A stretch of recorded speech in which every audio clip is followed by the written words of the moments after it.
제가 기도하고 그러면 함께 말씀 나누도록 하겠습니다. 하나님, 저희들 또 이렇게 함께 모여서 주님의 말씀을 듣는 시간을 갖게 해주셔서 감사합니다. 전하는 이나 듣는 이 모두 하나님 앞에 서는 시간임을 잊지 않게 하시고, 말씀하시는 하나님 앞에 순종하겠다라는 자세로 하나님의 말씀을 받을 수 있는 저희들 될 수 있게 도와주십시오. 날마다 은혜를 베풀어 주시는 하나님만 소망하고 갈망하며 살아가는 저희들 되게 도와주십시오. 특별히 아픈 지체들이 참 많습니다. 주님, 치료하는 손길로 하나님께서 보살펴 주시고 빨리 낫게 하셔서 건강한 모습으로 또 다시 만나서 함께 교제할 수 있는 시간이 빨리 찾아오기를 기대합니다. 주님께서 일하여 주십시오. 감사를 드립니다. 예수 그리스도의 이름으로 기도합니다. 아멘. 네, 이제 제가 시편 준비하면서 보다 보니까 이제 드디어 119편이 이제 끝이 나가고 있어요. 그래서 이제 코로나 이후에 저희가 이제 영상으로 시편을 촬영하기 시작하면서 이제 문득 그런 생각을 했거든요. 시편 119편이 오면 어떻게 하나. 왜냐하면 그 전까지는 저희가 진행을 할 때 보통 하루에 한 편씩 이렇게 강의를 하고 함께 나눠가면서 진행을 했었는데, 이 119편은 보나마나 하루에 한 번에는 다 절대로 할 수 없는 분량이고, 만약에 하더라도 그냥 176절 한번 낭독하는 것만 하더라도 저희가 평상시에 찍는 시간보다 더 오래 걸릴 것 같은 생각이 들어서 언제 오면 어떡하나 이런 생각이 들었고, 또 오고 나서는 계속 짧게 나눠서 가다 보니까 이거 끝이 나긴 할까 이런 생각도 되게 많이 했었거든요. 근데 이제 오늘이 결국은 이제 마지막에서 두 번째 남은 21번째 시편입니다. 그 알파벳 쉰으로 시작하고 있는 시편인데, 지난주에 박전도사님께서 말씀해 주셨던 것처럼 시편 119편에는 모든 구절에 말씀에 대한 내용들이 계속 포함되어 있다고 말씀하셨잖아요. 그래서 오늘도 역시나 여지없이 오늘의 주제도 말씀에 관련되어 있는 시편입니다. 그래서 약간 불안했던 것은 준비하는 동안 저는 시편 자체가 좀 계속 그렇게 느껴지긴 했는데, 이거 언젠가 했던 이야기 내가 또 하는 거 아닌가? 그런 생각이 되게 많이 들었어요. 하도 비슷하고 계속 반복되는 것 같은 느낌이 들어서 그랬었는데, 오늘 말씀을 준비하면서는 제가 조금 반성을 좀 하게 되었습니다. 왜냐하면 말씀을 읽다 보니까 제가 이 시편을 119편이 한 편이라는 생각을 잘 못하고 계속 8절로 나눠져 있는 한 년 살피다 보니까 그 연이 시편에서 이야기하고 있는 전체인 것처럼 제가 착각을 하면서 공부를 하고 있더라고요. 그래서 그런 부분들을 오늘 시편 이제 첫 구절에서 발견하게 되었는데, 먼저 161절에서 163절 함께 한번 읽도록 하겠습니다. 함께 읽겠습니다. 고관들이 거짓으로 나를 핍박하오나 나의 마음은 주의 말씀만 경외하나이다. 하나님이 많은 탈출물을 얻은 것처럼 나는 주의 말씀을 즐거워하나이다. 나는 거짓을 미워하며 싫어하고 주의 율법을 사랑하나이다. 네, 161절에 이제 고관들이 등장을 합니다. 그래서 여기서 말하는 고관은 권력자들을 뜻하고 있어요. 그래서 이 고관들의 특징이 어떻다라고 나오고 있습니까? 거짓으로 시인을 핍박하고 있다고 나오고 있어요. 그런데 이 고관들은 사실은 이전에 이미 등장을 했었습니다. 제가 앞서 말씀드렸던 이게 시편의 119편은 한 편의 시를 보지 못하고 이렇게 단락단락 나눠서 보다가 반성을 하게 됐다는 지점이 바로 여기였거든요. 그러니까 고관들이 이미 등장을 했었는데, 저는 이제 다시 읽어나가면서 이 고관이 처음 등장한 것처럼 생각을 하고 그거에 맞춰서 이제 묵상을 하고 있더라고요. 근데 이제 공부를 하고 찾아보다 보니까 이 고관들이 이미 119편의 앞부분에서 등장을 하고 있었어요. 그래서 언제쯤 제가 등장을 했었나 영상을 찾아봤는데, 영상에는 그때 당시에는 이제 고관에 대해서는 나눈 내용이 없더라고요. 근데 그게 이제 4월 달에 찍었던 영상이었거든요. 그때는 저희가 코로나라서 이렇게 현장 모임도 하지 못하고 저희 사역자들 이제 돌아가면서 2명씩 짝지어서 이렇게 영상을 찍고 하는 그때였는데, 4월 달에 등장을 했었던 고관이 있었습니다. 근데 그때 등장을 했던 모습은 23절에 등장하고 있는데, 23절에는 시인을 비방하던 자로 등장을 하고 있었어요. 그러니까 그 내용이랑 오늘 내용을 함께 이어서 생각을 해보면, 시인을 비방하던 자들이 이제는 거짓 음모를 꾸며서 시인을 완전히 무너뜨리려는 모습으로 다시 등장을 하게 된 것입니다. 시인은 이 권력자들이 거짓으로 자신을 핍박한다고 말을 하고 있는데, 저는 이 구절을 보면서 성경의 한 인물이 생각이 났어요. 권력자가 시인을 핍박하는, 거짓 음모로 핍박하는 장면들이 사실은 뭐 성경에 되게 많이 나타나 있을 텐데, 특별히 생각났던 인물은 나봇이라는 인물입니다. 혹시 나봇 기억하십니까?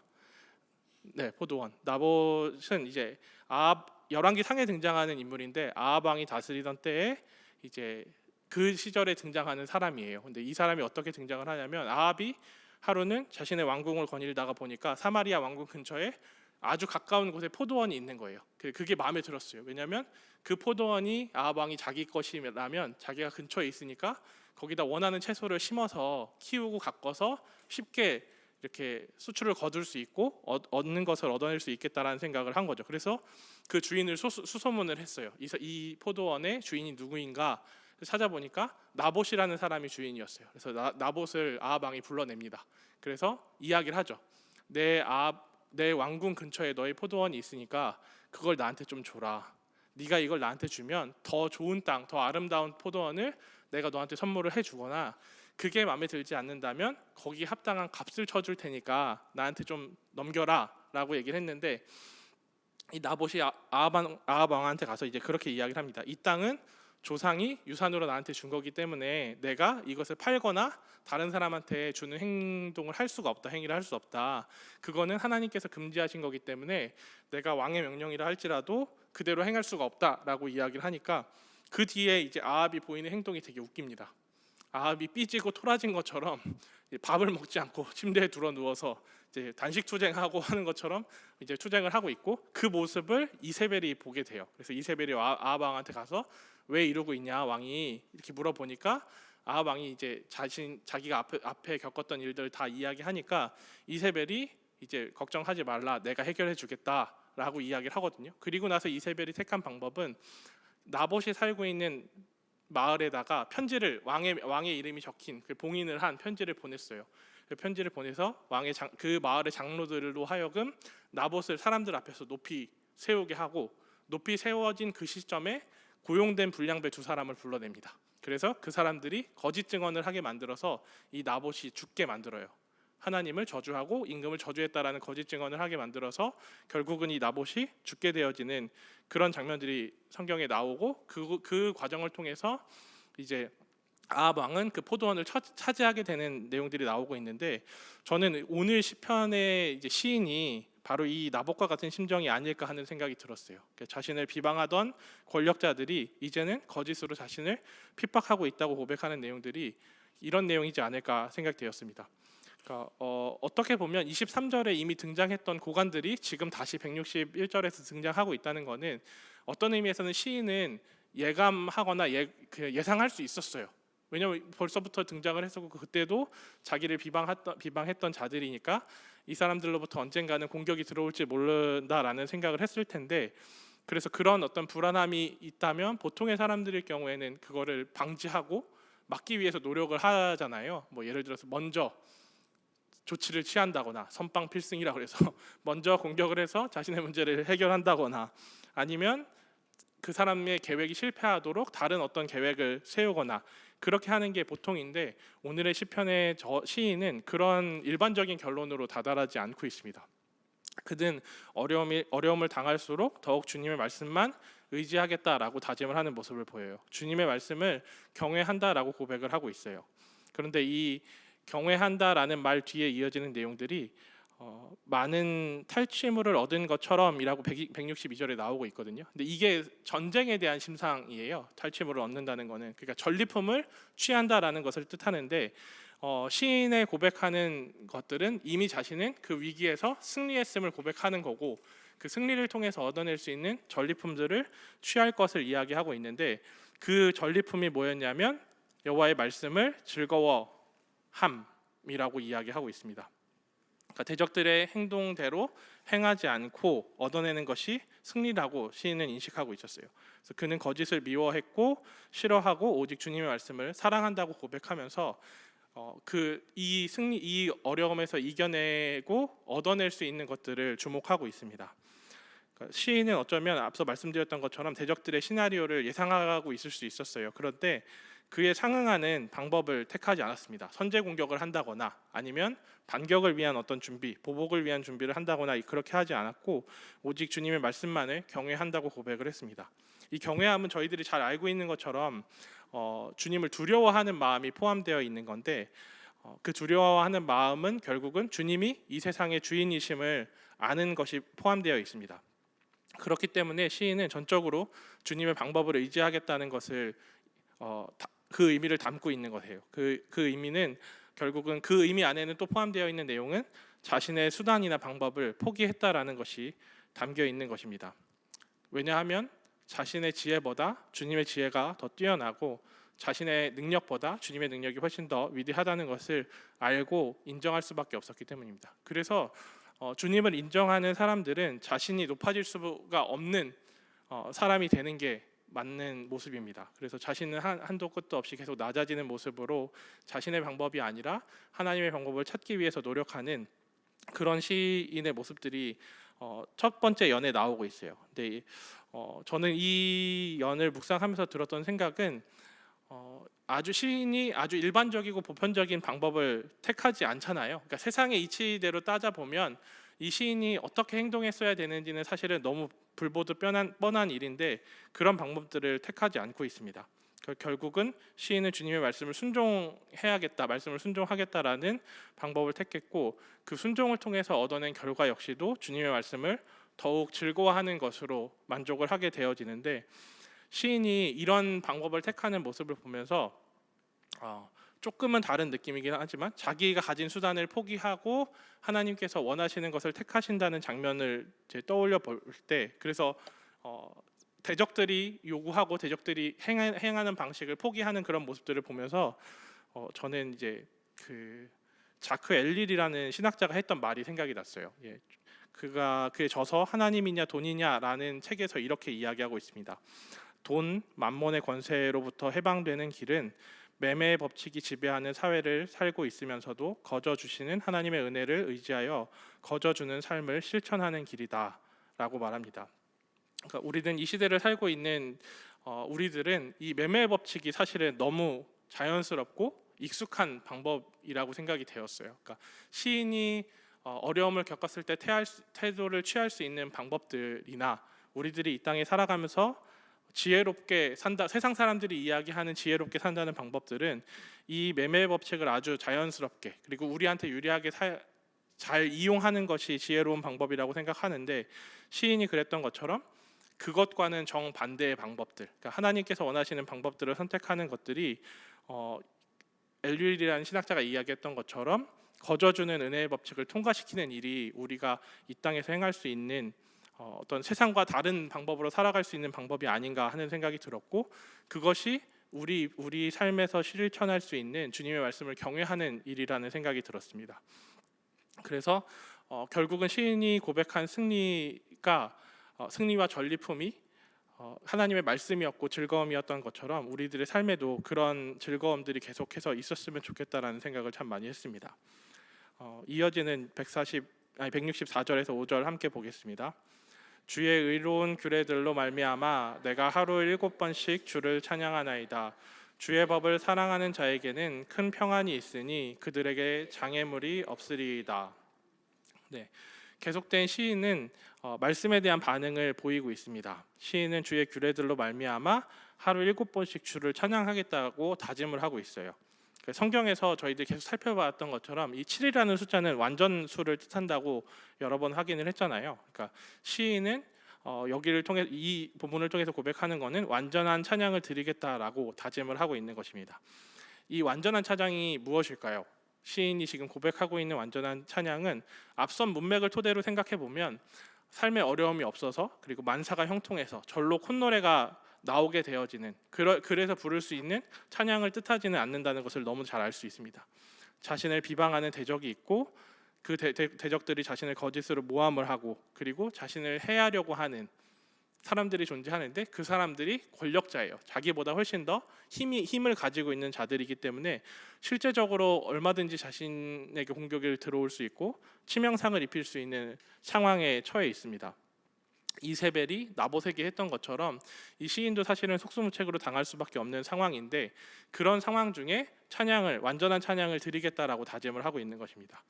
그래서 시인의 고백은 하나님을 찬양하는 일은 우리가 잘 되고 우리의 어떤 것들이 성취가 되고 해결이 되어지고 우리의 바람대로 이루어져서 찬양을 하는 것이 아니라, 하나님은 그냥 찬양 받으실 분이시기 때문에 찬양을 드리는 것이 합당하다라고 고백을 하고 있는 것입니다.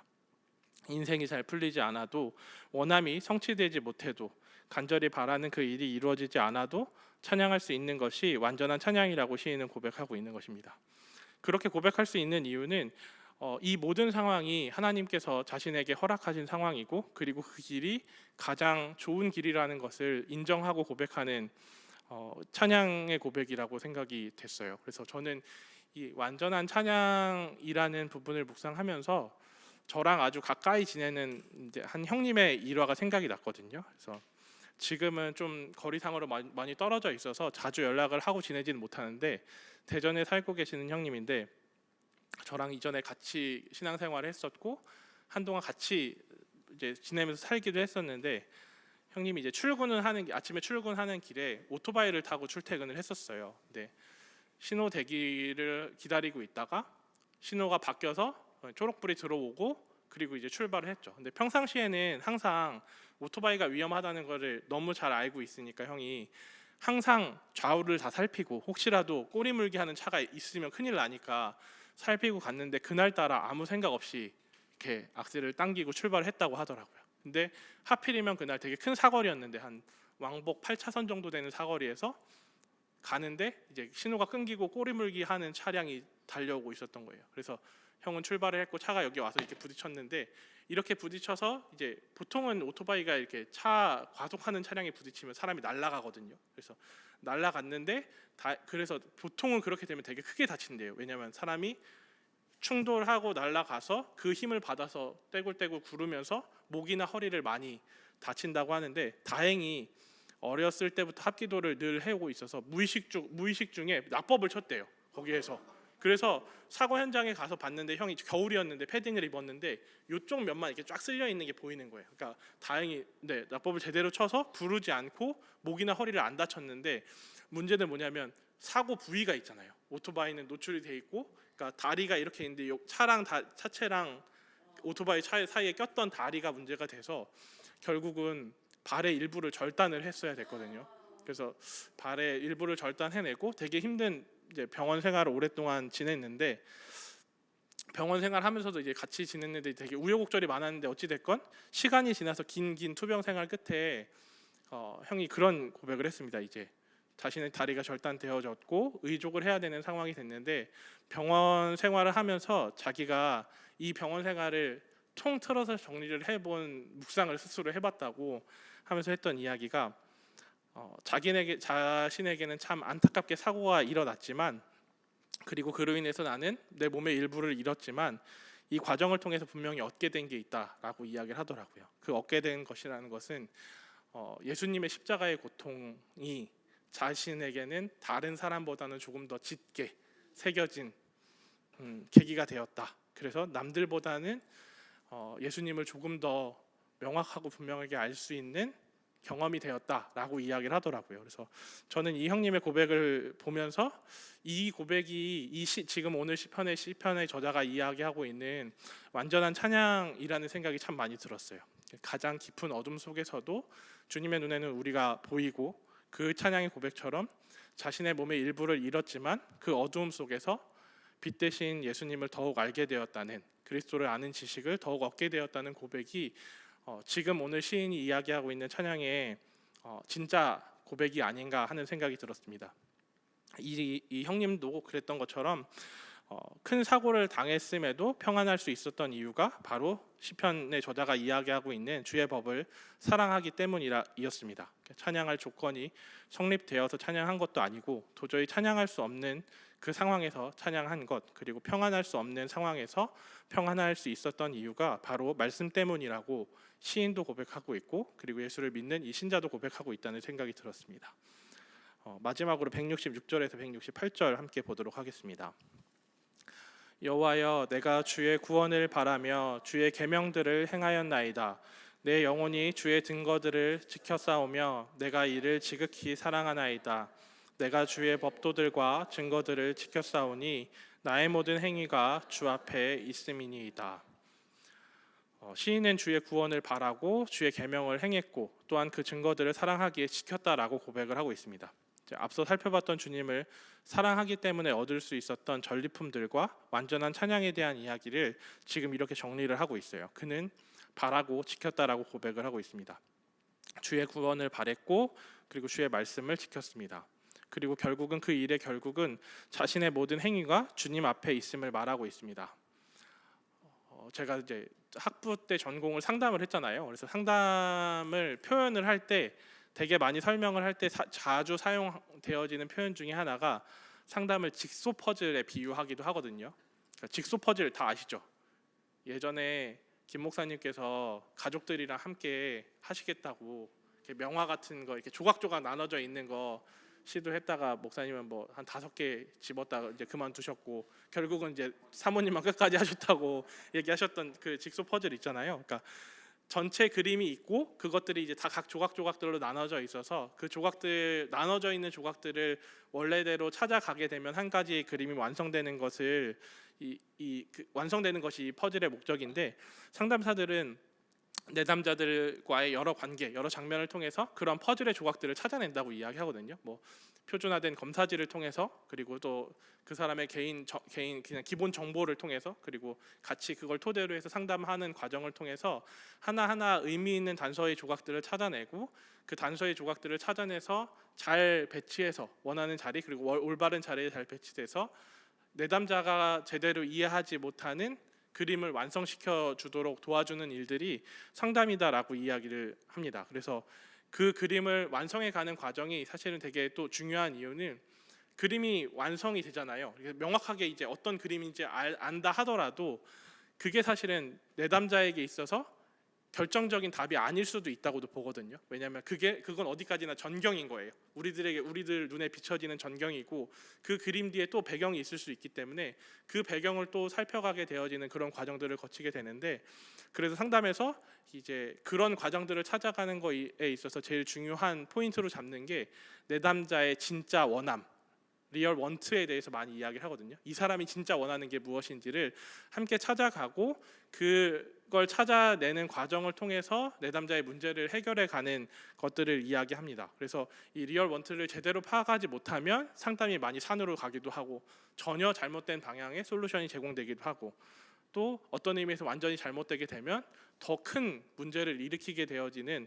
그런 과정들을 겪게 됩니다. 그래서 어떤 의미에서 인간에게 있어서 이 리얼 원트, 진짜의 욕구가 되게 중요한 부분입니다. 왜냐하면 그 사람을 결정짓는 계기가 되기도 하기 때문이에요. 근데 오늘 시편의 마지막 단락에서 시인은 자신의 리얼 원트를 저는 드러내고 있다라고 생각이 됐어요. 그러니까 시인의 진짜 원함은 무엇이었냐면 시인의 원함은 코람데오 정신이었습니다. 하나님 앞에서 사는 삶에 대해서 이야기를 하고 있어요. 자신의 모든 행위가 주 앞에 있음을 고백을 하고 있습니다. 지금까지 이야기한 시인의 고백과 행함의 진짜 이유가 바로 하나님 앞에 자신의 모든 삶이 있음이라고 고백하고 있는 것입니다. 주님이 자신의 모든 것을 다 아시고 가장 잘 아시기 때문에 주님 앞에서 살겠다라는 의미와 자신이 이렇게 살아가는 이유가 자신에게 있는 것이 아니라 주님 안에 있음을 동시에 고백하고 있는 것입니다. 우리가 하나님 앞에 서게 되는 순간이 어떤지를 고민해 봤으면 좋겠습니다. 주님을 경외함으로 서 계십니까? 주의 말씀을 즐거워함이 우리의 전리품입니까? 주의 율법을 사랑하십니까? 찬양할 수 없는 중에 찬양을 하고 있습니까? 평안할 수 없는 상황 가운데 평안하십니까? 시인의 고백과 다짐처럼 우리도 그럴 수 있으면 좋겠습니다. 주의 말씀만 경외하고 주의 말씀을 즐거워함이 우리의 전리품이 되어지고 주의 율법을 사랑하고 찬양하는 삶 그리고 평안을 누리는 삶으로 주님 앞에 서기를 소망합니다. 제가 기도하고 오늘 말씀은 마치도록 하겠습니다. 하나님, 시편 저자의 고백을 보며 우리 자신의 삶을 돌아보게 되어집니다. 주님의 말씀을 정말로 경외하며 살고 있는지 그리고 주님이 우리 문제의 답이 되신다라는 고백을 정말 실제적인 삶을 통해서 살아내고 있는지, 도저히 찬양할 수 없는 상황 중에 하나님이 찬양받기 합당하신 분이라는 이유 하나로 찬양을 드리며 살고 있는지, 그리고 도저히 평안할 수 없는 중에 주님 주신 즐거움과 기쁨으로 평안을 누리며 살아가고 있는지 돌아보게 되어집니다. 하나님, 저희들은 한도 끝도 없이 부족한 자들임을 또한 고백합니다. 우리들이 의지해야 될 것은 우리의 삶에 드러나는 겉으로 행해지는 어떠한 모습이 아니라 주님께서 우리를 예쁘게 봐주시는 것, 그리고 의롭게 봐주시는 것, 그 사실 하나밖에는 의지할 것이 없습니다. 주님, 그것을 의지하며 주님 앞에 나아가오니 우리의 예배를 받아주시고 우리의 삶을 받아주십시오. 감사를 드립니다. 예수 그리스도의 이름으로 기도합니다. 아멘.